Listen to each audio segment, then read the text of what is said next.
Hello again.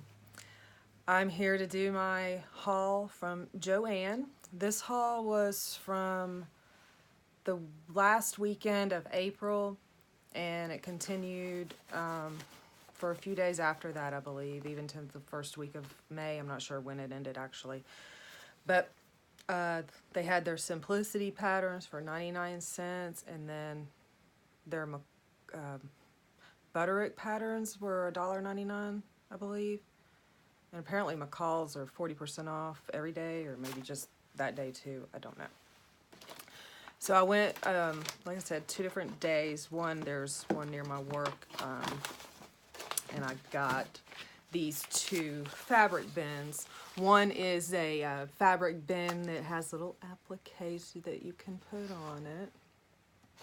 And it has a little flip down like that. And then this has just some handles with it. Just a little bit different style, similar but different. And then the next day, or the next visit, I should say, I purchased 4 patterns. These 2 aprons, and I'm probably going to do a combination, like merging the top part with the bottom part, and then there's just one that's just the bottom part. I might make that for like a craft apron, because cooking wise I prefer to be covered because I tend to make a bit of a mess.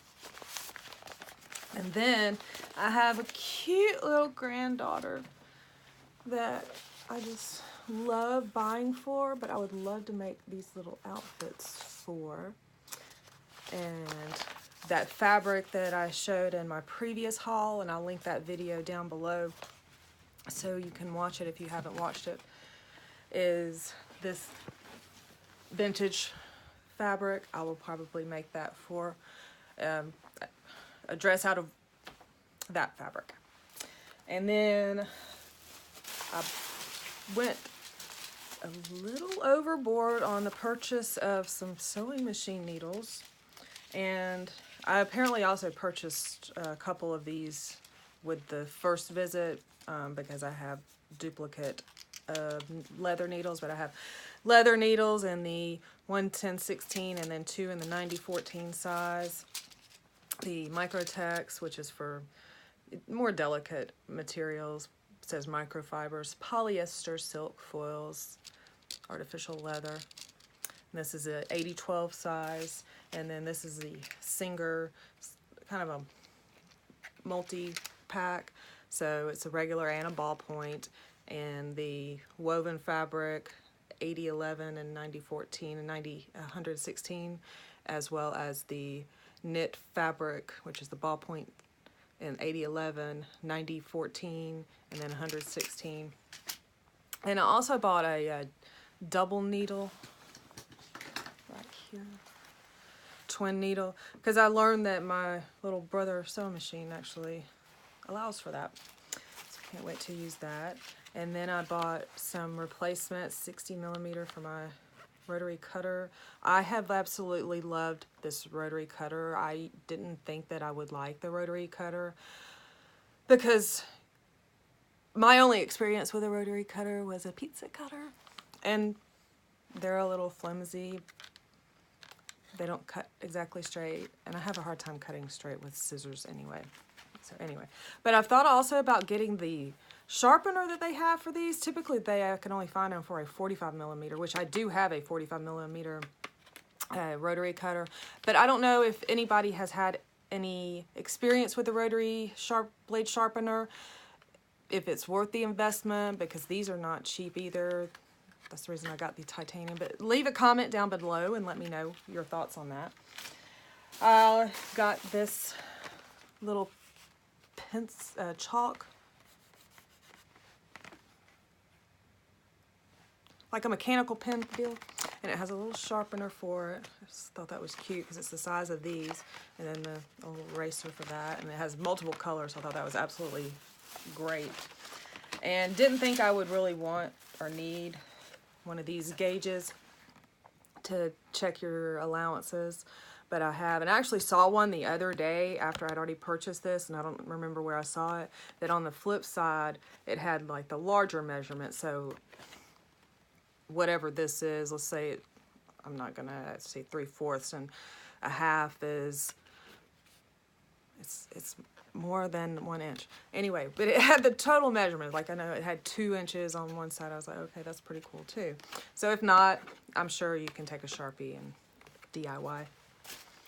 And then I got these clear bobbins. I'm gonna use these to wind up any of my non-poly threads. So I have my poly threads on my metal bobbins, and so anything else is going on these clear. So I'm going to put my metallics, my cottons, embroidery, any other specialty threads that need bobbins will go on that.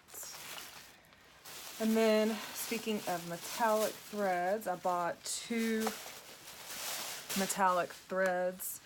I already had a gold from a previous purchase, but I have a silver and a copper.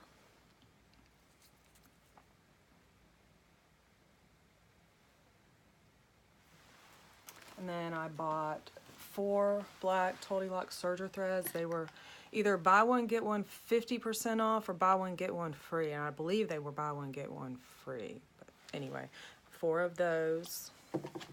And then to get my sewing machine needles organized, since I seem to have gone a little ham on it, I am going to make some sort of organizer bag I've seen a couple of videos on.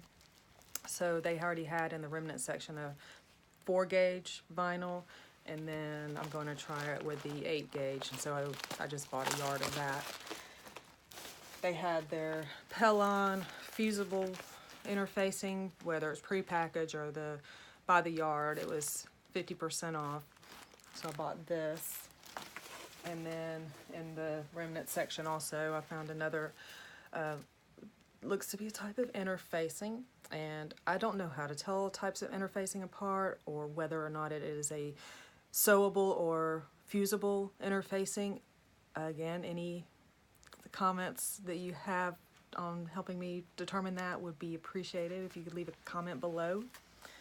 And this is fleece that I also bought this, so I bought a yardage of it, and then this was in the remnant section because this is a softer one and this is a rougher one, so I didn't know which one would be best to use, if either one, for making my bag, because this would be what people are using for either their ones that come in packages like this that don't have it's just the package is the casing, or it's ones in use, and I can't remember the channel name, but it'll come to me. She had made one, and she had made it to where, you know, because they're only good for 8 hours of use per needle.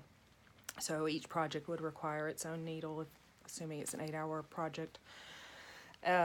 So she would put, like, if it had an hour of use, 2 hours, so on and so forth, she'd put the needle in the corresponding section for that hour.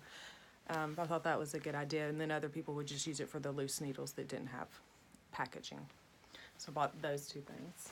And then I'm making these microwavable oven mitts. And the reason I say microwave, because the cotton material, it just isn't good in the oven. When you touch, that's the problem I've had with oven mitts in general, is I finally found some that were 100% silicone exterior based, so I don't have to worry about holes being burned in the fabric.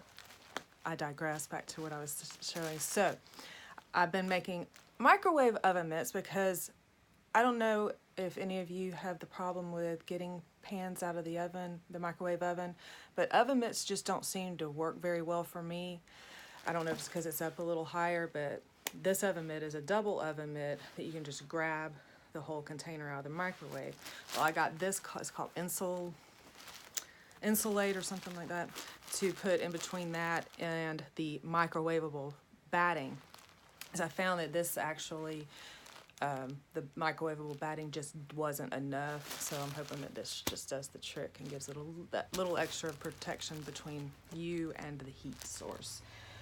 Well, that's it for now. Thank you for tuning in to my YouTube channel. Like I said, I've just started out. I would appreciate you telling all your friends about it, sharing this, and I look forward to many more videos. Thanks. Bye.